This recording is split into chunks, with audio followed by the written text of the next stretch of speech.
afternoon, everyone. Sheila here in Boho Daydreams, and welcome to my channel. I hope everyone had a wonderful week. I had a very full week, and I'm extremely excited. I'm actually starting to clean, and my taxes are looking okay. It's getting a little chilly outside at night and in the morning, and this morning it was chilly enough for me to feel like I needed to make a fire. So I did. And now I feel a little bit too warm, and I feel as though having the windows open is just not enough. I feel like I could run around with a lot less clothes on and be totally comfortable. If not for the fact that my big windows and all the traffic that goes by, I probably might even try that because it's a little bit uncomfortably warm in here right now. I'm not chasing papers because I was busy preparing my documents for taxes, finding them online, and cleaning. I can tell I've got a lot of work done, but by looking at it, you wouldn't know that.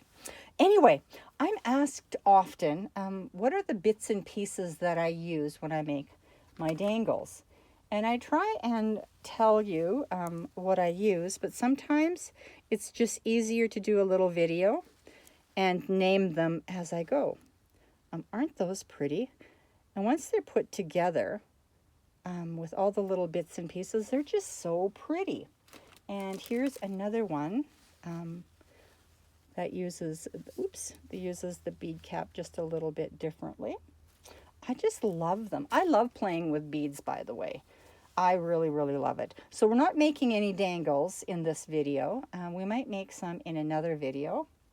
But we're just going to go over the tools and the findings that I use and don't use, but you can use. And I'll name them, and then you can go and try and sort them out.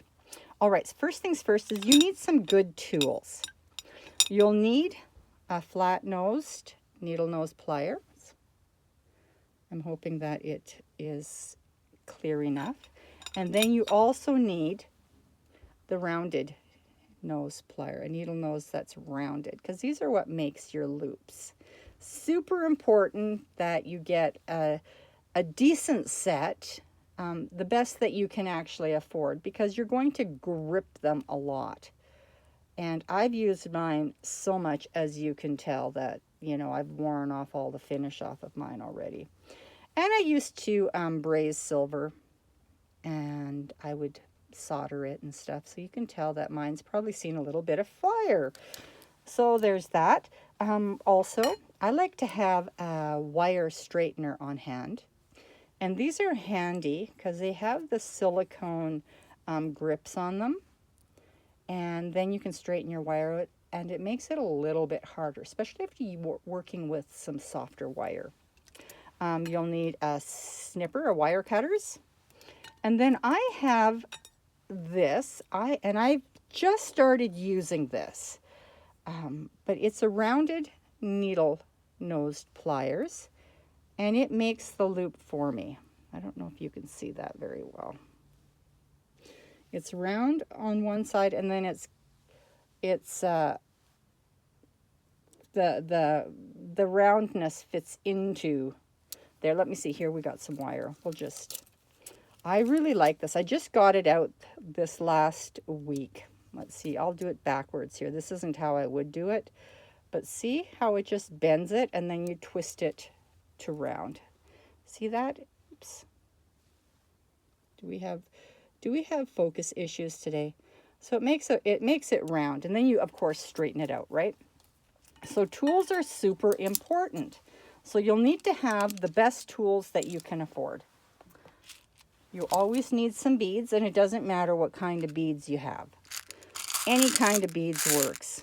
I love to play with these beads. We all love to play with these beads, mostly. So you need to have your beads handy. And then from there, it's called findings, and it doesn't matter if you work in silver or if you work in gold. It's all the same. It's just color preference. So I love to have these little beads. They're little metal beads, And they're like seed beads. And I think these are 2 millimeter. I think maybe 2 or 3 millimeter. Anyway, I have different sizes of these, but I like these because they go on the bottom of the dangle and on top. Let's see if I can just show you that. See, there's one on the bottom, and then there is one on the top. So it starts your dangle, and then it finishes the dangle. And it finishes the dangle off nicely, so it just looks completely finished. So I love to have those. And then I also have them, and I don't know where I got all these from because some of this stuff is old. I like these ones, the silver ones, because they come in all the different sizes. And I love that because I like to use these larger beads sometimes in the bead cap itself. Then I love my crystals. And I have crystals, I have glass, and then I have, I'm not quite sure. These are glass, but they're a little bit different. And then they're in all the different sizes. So there's this size. They sparkle so beautifully. Then there's this size. And I think they're 4 millimeters, 5 millimeters. And then these larger ones here, you can see, are 6 millimeters. And I just love them. And these are just glass bicones. And they come in all sorts of finishes. Let's see if I can show you. Can you see the sparkle on that? Well, that's a coating on the glass. And that's called an AB coating. And it just gives it that extra little bit of sparkle when you when it hits the light. And I love it. I have both. I have half of mine are glass, and then the other half are with the AB finish. Okay, we're not going to worry about me putting those back because that's going to take forever. So you'll need crystals of some sort. And mine are glass. I used to have the Swarovski crystals, and then I ran out, and then I realized that you can buy glass crystals. And so, or just glass bicones. So when you're looking for these, you'll find them, and sometimes they're, you'll get 288 for $15, or you'll get 1,000 for $5. So you get what you pay for when you're buying glass. So if you buy the 1,000 for $5, they're not the same quality as the 288 for $15. But sometimes you can find glass, those glass bicones, and you'll get maybe 100 or 200 for $8 or $9. I've had some of those, and they work just as well, as long as they're clean and sparkle. All right, so next, these. I love these. These are all sizes, and they kind of look like a little bit of a flower. And they come in all different colors. These are daisies. These are called little daisy. And they're spacers. So they go into almost every bead that I create, any dangle I create. So you'll see there's a tinier one. And sometimes, let's see, oh, I don't have any with the bigger one. But I just interchange them as I go.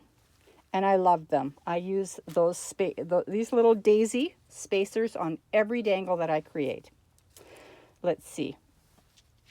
These are little metal beads. They look like space saucers. And I love them. They come in all different sizes, and you can't always be picky on the size that you get because these ones here are thinner than the ones that I got before, but I don't care because I love them, and I have them in gold and I have them in silver. And I use those on just about every bead that I make also. And I'll use them on the top and I use them on the bottom. Not at the same time. Sometimes they're on the top and sometimes they're on the bottom. But they're just so lovely. Let's see, do I have one? No, I don't have one where I use them on the top. Maybe we'll make some beads later. in the next video. So these here, you can find these on eBay. And I think you get 100 for $6 or something like that. And they go a long ways. They really do go a long ways, because I use them on just about every bead. But I think that sometimes if you look hard enough, and this is just my experience from searching and searching, endless hours of searching for stuff that I want, I have found where you buy 2 packages and get the third one for free. So you get 300 spacers, these saucer types metal beads, for like $12. So you just have to look. Then I also love to use these. And I have these in all colors and all sizes, because it doesn't matter. Your beads are all different, so they all need a different size or a different color. And these are rhinestoned rondelles. And you just have to search them out, because they're not priced according to quality at all. I have found them where I can get 100 for $3, and they're awesome. And then I try and find them, because you can't always get them because they kind of go out of stock. And then I have found them 50 for $3, and they're not even that great. So it's just a hit and miss, but I use them all anyway. So yeah, I use these. See? Isn't that pretty? I'll use them either on the top and sometimes on the bottom, but I just love it. And see here? Here's a silver bead on top. One of those big silver beads. See, I'm not fussy. One of these.